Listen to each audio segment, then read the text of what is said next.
When you lose self-righteousness, it means you're letting go and you're deciding to let go of pride in all its forms. You're deciding to be completely dependent on God as opposed to a declaration of independence.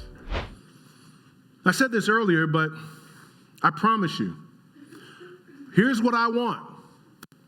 I want to walk up here and say, ladies and gentlemen, through my networking, my contacts, my friendships, through a bunch of real estate, I really had to broker a deal, but we have a building, it has about 2,000 seats, and it's got lights and cameras already installed. The audio equipment was gifted to us by Jesus, and all these things are already going to happen. No, we don't have to do anything. I've already hooked it up. See, this is what I'm trying to tell you. I like being able to say, I found it. It's hard to get to the place where you say, God did it. He said, in other words, he said, I liked being religious. It was fun. I got to talk about me and put a little God on the side. So many people say, God is all they need. It hits different, though, when God is all you have.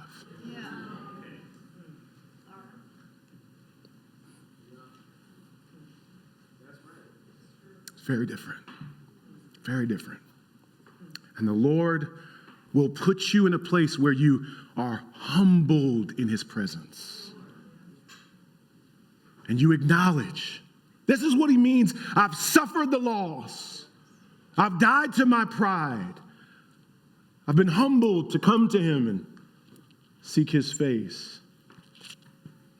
And he wants you to die to the pride too. So look what he says here. He says, surpassing worth and all these things. He says, I now count them as rubbish. Now, the word rubbish in Greek is the word skubalon. And what that really means is waste or excrement. When he wrote this, they were shocked because what this really means is poop. Now, when I say that word, some of you are not going to remember anything else I said. You're going to go out and be like, and when he said poop, I was just taken back. Why would I say that word in this setting? Because it was meant to shock you. Watch what he's doing. He's saying these religious achievements are nothing but poop. Now, why would he use that? Because when you think of that word, one, it's hard to unhear, but also when you see it on the ground, it's hard to unsee, right? You avoid it. And guess what? When it's on you, we all know.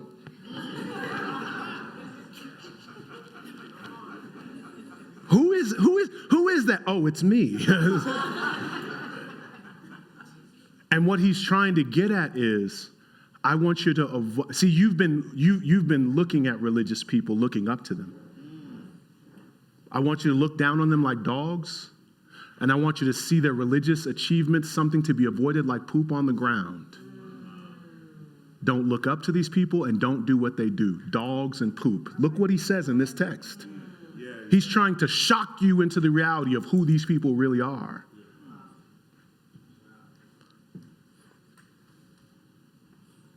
Conversations after church are going to be magnificent. So he wants you to move from being impressed to disgusted.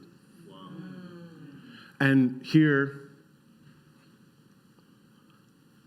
he says in verse 9 and 10, once you get to this place where you remove all those things from your life, where you end the religious achievement and trying to be better than somebody through using God, using Bible verses, and using church attendance, thinking you're better than someone. It says it really comes down to just knowing God for yourself. Look what he says. He says, be found in him, not having a righteousness of my own that comes from the law, but that which comes through faith in Christ. The righteousness that comes that depends on faith. Faith alone. And then he says, but when you know all these things, when you have this faith, here's what happens. He says, I want to know him. Now look how he says that. He didn't say I got to know him. He says I want to know him. Showing that he feels as if he's still on this journey of knowing God more. I want to know him and the power of his resurrection, and may share in his sufferings, becoming like him in his death. I wonder if anybody's dating in here. Amen? Don't raise your hand. You would be, you would have a hard time if you think that you're only going to have good times with this person. You are going to have hard times with them. You are going to have mountaintop moments and you're going to have valley moments. Hopefully, you know that this person has strengths and they have weaknesses. In other words, hopefully you want to get to know all of them. Not just the highlight reel, not just the stuff they post, but the things they struggle with. Now, this is not how our relationship with God is, but there's something he's saying. I want to know all of God. And here's what I want to know. I want to know the power of his resurrection. And the resurrection was the key highlight of God putting his power on display. In other words, it was a miracle. And what he's really saying is, I want to know the power of God's miracles. I want to be able to say, if I got a promotion, God did it. I want to say if I got a relationship, God did it. I want to say if we got a building, God did it. I love God did it moments where I had nothing else and only God did it. I love testifying to the miracles of God.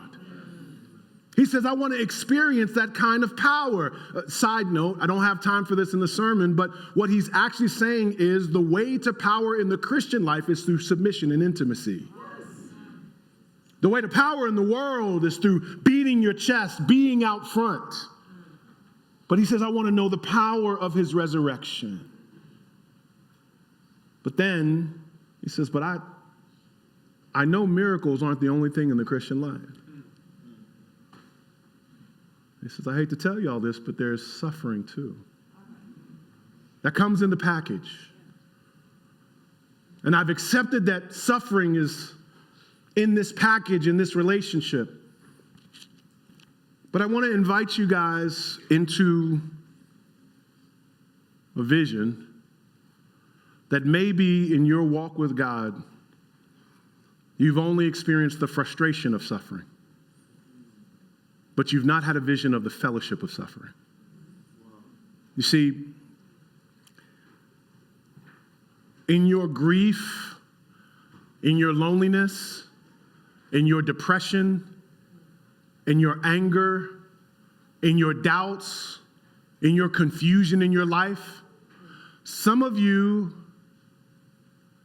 have had the greatest losses in your life, the greatest pains in your life. Those have become reasons to either lower or exit your relationship with God. And you've said, I had enough. I've prayed the prayer. I did the things. I walked the walk. How much church attendance do I need? I'm not doing things that these other people are doing. Why am I not seeing God do these things? And you are suffering. And here's the unfortunate thing. The suffering is making you have greater distance with God. And look at what he says. You may not realize this. Suffering is God's greatest invitation to intimacy. I hate to tell you this, saints, but the closest you'll ever be with Jesus is in hard times. Oh, yes, you pray right now? Yeah, rent due? Pray. Come on. No building? We ain't never done a Zoom call for the building in our lives. Because it's different when you are suffering. And you thought suffering was, I have had enough of you, God. And you started walking away from him. And then actually, suffering was your intimate invitation to get deeper with him. And anybody who is truly close to God, when they give testimony, they're going to talk about the valley. Oh, and if they're close to God, their testimony won't be about the valley. They will talk about how he was with them in the valley. It is a fellowship of suffering. And I want to invite you to get closer to him right now. I want to invite you to have a heart warmer to fellowship. And look what he says, I want to know him. I want to know all of him. And I accept this relationship. I accept it. There's a Calvary Road. I accept it. Golgotha. I accept it. Cross on my back. I accept it. Yes, I want nothing but highlights and miracles. Yes, but I accept it.